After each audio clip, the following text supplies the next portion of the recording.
कुरवई विधानसभा क्षेत्र में अवैध रेत उत्खनन थमने का नाम नहीं ले रहा है और रेत माफियाओं के द्वारा निडरता एवं उनकी दबंगता के चलते धड़ल्ले से रेत खनन किया जा रहा है। कुरवई विधानसभा क्षेत्र में अवैध रेत उत्खनन थमने का नाम नहीं ले रहा है और रेत माफियाओं के द्वारा निडरता एवं उनकी दबंगता के चलते धड़ल्ले से रेत खनन किया जा रहा है। ऐसे में कुरवई विधानसभा से कांग्रेस प्रत्याशी रहे सुभाष बहोत ने बुधवार को एसडीएम कुरवई श्रीमती आरती यादव को एक ज्ञापन पत्र सौंप कर अवैध उत्खनन रोकने को लेकर शिकायत की है और प्रशासन के द्वारा अगर अवैध उत्खनन पर लगाम नहीं लगाई गई तो कांग्रेस प्रत्याशी बोहत ने स्पष्ट लहजे में कुरवई प्रशासन को चेतावनी दी है कि 27 मई को सुभाष बहोत स्वयं एवं उनकी दोनों पुत्री जिला पंचायत सदस्य सुभाषनी बहोत एवं पूजा धाबरी कुरवई स्थित अपने निवास पर अनिश्चितकालीन धरना देंगे। कोविड-19 लॉकडाउन के चलते वह धरना अपने निवास पर देंगे। पूर्व में कुरवई क्षेत्र में हो रहे अवैध उत्खनन को लेकर नगर परिषद के पूर्व नेता प्रतिपक्ष नितिन जैन पिंटू के द्वारा अवैध उत्खनन को लेकर बेतवा नदी पर अवैध उत्खनन के स्थान पर धरना देने को लेकर ज्ञापन कुरवई एसडीएम को सौंपा गया था, लेकिन प्रशासन के द्वारा किसी प्रकार का निरीक्षण बेतवा तट पर एवं अवैध उत्खनन के स्थान पर नहीं किया गया और अवैध उत्खनन लगातार चलता रहा। ऐसे में तत्कालीन एसडीएम गोपाल सिंह वर्मा ने कुछ समय के लिए अवैध खनन पर लगाम लगाई तो रेत माफियाओं के द्वारा तत्कालीन एसडीएम का स्थानांतरण राजनीतिक षड्यंत्रों के चलते करवा दिया गया। सूत्रों के मुताबिक रेत माफिया जो कि अवैध उत्खनन में लिप्त थे, इनका राजधानी एवं जिला विदिशा की राजनीति में अत्यधिक हस्तक्षेप होता है। इसी राजनीतिक षड्यंत्र के चलते तत्कालीन एसडीएम गोपाल सिंह वर्मा का स्थानांतरण करवाया गया है। आपके द्वारा आज ज्ञापन दिया गया है एसडीएम मैडम को, किस संबंध में आपने आज ज्ञापन दिया है?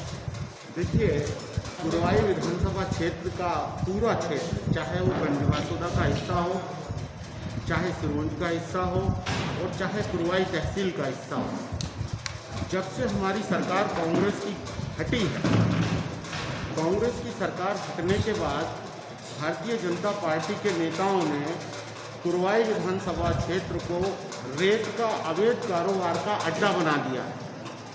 लगातार हमारी शिकायतों के बावजूद लॉकडाउन में भी रेत का अवैध उत्खनन होता रहा। लोगों की नदियों पर स्टॉप बना दिए गए। पूरी तहसील के अंदर, खासतौर से कुरवई तहसील के अंदर रेत अवैध उत्खनन की कारोबार हो रहा है। लगातार हमारा कुरवई का मीडिया इस बात को लिख रहा है, गैंगवार की बात कर रहा है कि गैंगवार हो सकता है यहाँ, लेकिन अवैध उत्खनन करने वाले पूरी ताकत के साथ अवैध उत्खनन कर रहे हैं। उन्हें न शासन का डर है न प्रशासन का डर है। सत्ता में बैठे लोग अपनी ताकत का दुरुपयोग कर रहे हैं। इस कारण आज हमने कांग्रेस की तरफ से, मैं मध्य प्रदेश कांग्रेस कमेटी का सचिव हूँ, हमने ज्ञापन दिया है और माननीय एसडीएम महोदय से, माननीय विदिशा में कलेक्टर महोदय से निवेदन किया है कि कुरवई विधानसभा क्षेत्र की प्रत्येक नदी घाट पर जो अवैध उत्खनन हो रहा है उसको रोका जाए। नहीं रोका जाता तो 27 तारीख से मैं अपने घर पर अनिश्चितकालीन अनशन के लिए मेरी दोनों बेटियों के साथ, जो जिला पंचायत की सदस्य हैं, उनके साथ अनशन पर बैठने के लिए मजबूर होने वाला हूँ। अभी एक कांग्रेस के युवा नेता द्वारा भी धरना का कहा गया था, लेकिन उनको डरा धमका दिया गया या फिर वो उनसे मिल गए, लेकिन अभी कोई कार्रवाई प्रशासन ने नहीं की। अवैध उत्खनन बंद किया लेकिन कार्रवाई को अंजाम नहीं दिया। देखिए, प्रशासन भारतीय जनता पार्टी के दबाव में काम कर रहा है, भारतीय जनता पार्टी के नेताओं के दबाव में काम कर रहा है। प्रशासन को डराने धमकाने का काम भी यहाँ के जो नेता हैं वो कर रहे हैं। इस कारण हो सकता है जो कार्यवाही प्रशासन को करनी चाहिए थी नहीं हुई। हमारे कांग्रेस के एक साथी ने इस संदर्भ में ज्ञापन दिया है, उनने भी उग्र आंदोलन करने की बात कही थी, लेकिन चूंकि लॉकडाउन चल रहा है, शासन के नियमों का जो हमें पालन करना चाहिए, उस पालन के साथ हम अपनी आवाज़ को शासन प्रशासन तक पहुंचाने का काम कर रहे हैं। नितिन जैन जी या और भी जो साथी हमारे काम करना चाहते हैं, आंदोलन करना चाहते हैं, हम उनके साथ हैं, वो हमारे साथ हैं। हम कांग्रेस के वर्कर हैं। जब तक कुरवई विधानसभा में अवैध रेत उत्खनन का काम होगा, हम ईमानदारी से उसके लिए संघर्ष करेंगे, उसको कोई नहीं रोक सकता। युवा में रेत का अवैध भंडारण किया गया है, क्या वह प्रशासन की नज़र से दूर है? नहीं, मैं ये मानता हूँ प्रशासन, पहले तो ये बात है कि एसडीएम महोदया अभी नई आई हैं। हमारी कुरवाई की भौगोलिक स्थिति से, नदियों के घाटों से शायद वो परिचित नहीं है। उनको बस 3 दिन पहले ही ज्वाइन हुई है। मेरा एसडीएम महोदय से, बहन यादव जी से निवेदन है कि वह विधानसभा क्षेत्र के, खासतौर से कुरवाई तहसील की हर नदी घाट का अवलोकन करने जाएं। जहाँ जहाँ भी अवैध रेत उत्खनन का स्टॉक है उसको जब्त किया जाए और जब्त करने के बाद उसके खिलाफ कार्यवाही की जाए, जिनके हैं उनके खिलाफ। और जिन लोगों ने रेत लगातार अवैध तरीके से निकाल रहे हैं, मशीनों से निकाल रहे हैं, पनडुब्बी से निकाल रहे हैं, उनके खिलाफ सख्त कार्यवाही की जाए। मैं आपके माध्यम से ये बात को कहना चाहता हूँ, पूरे मध्य प्रदेश में एनजीटी ने अवैध और वैध उत्खनन के लिए, रेत के लिए पूरी तरीके से रोक लगा दी।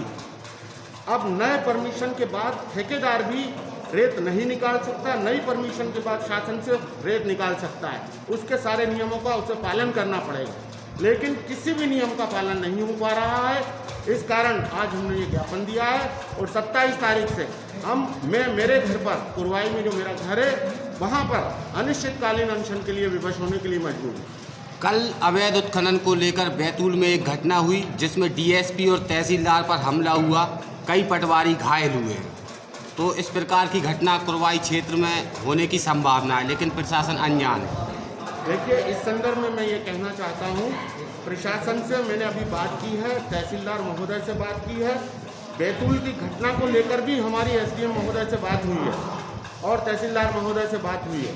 बैतूल की घटना हमारा आईना है, क्योंकि अवैध रेत उत्खनन आदमी को रोड़पति से करोड़पति बनाता है। इस कारण अवैध उत्खननकर्ता निडर होकर अवैध उत्खनन का काम करते हैं। कुरवाई विधानसभा क्षेत्र में भी इस तरीके के लड़ाई झगड़े होने की प्रबल संभावना है और ये लड़ाई झगड़ा शासन प्रशासन के लोगों से भी हो सकता है और आपस में भी हो सकता है। इसलिए मेरा विनम्र निवेदन है, सख्ती से इस बात को रोका जाए। हर घाट पर जाकर व्यक्तिगत रूप से प्रशासन दौरा करे और कार्यवाही करे अवैध उत्खनन करता हूँ। धन्यवाद।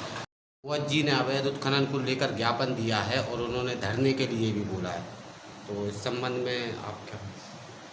जी, आज बोहत जी का एक ज्ञापन प्राप्त हुआ है जिसमें उन्होंने क्षेत्र में चल रहे अवैध उत्खनन के बारे में कहा है और मेरे साइड से ये इंश्योर कराया जा रहा है कि किसी भी क्षेत्र में यदि अपने किसी भी घाट में अवैध उत्खनन किया जा रहा है उस पर सख्त से सख्त कार्रवाई होगी।